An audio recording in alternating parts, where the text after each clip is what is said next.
To run shopping ads on Google, start by creating a Google Ads account and a Google Merchant Center account. The Google Merchant Center is where you will upload your product feed, which is a list of your products and their corresponding details. Next, link your Google Ads account to your Google Merchant Center account. This will allow you to create shopping ads that showcase your products directly in the search results. After linking your accounts, create a shopping campaign in Google Ads. Choose the campaign type as shopping and select the country of sale and the language.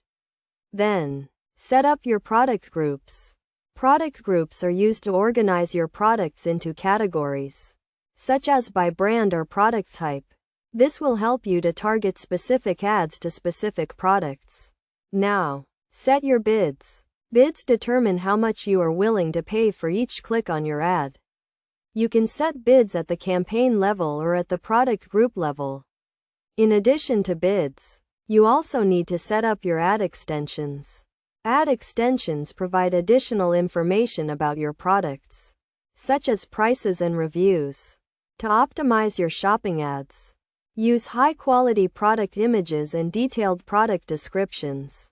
Also, make sure your product feed is up to date and accurate, as this will help to improve the performance of your ads. It is also important to monitor your ad performance regularly.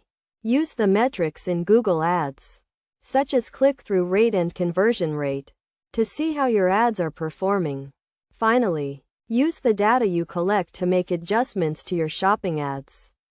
This may include adjusting your bids, ad extensions, or product groups. By following these steps and continuously optimizing your ads, you can create effective shopping ads that drive sales and revenue for your business. By running shopping ads on Google, you can reach customers who are searching for products like yours and drive traffic to your website.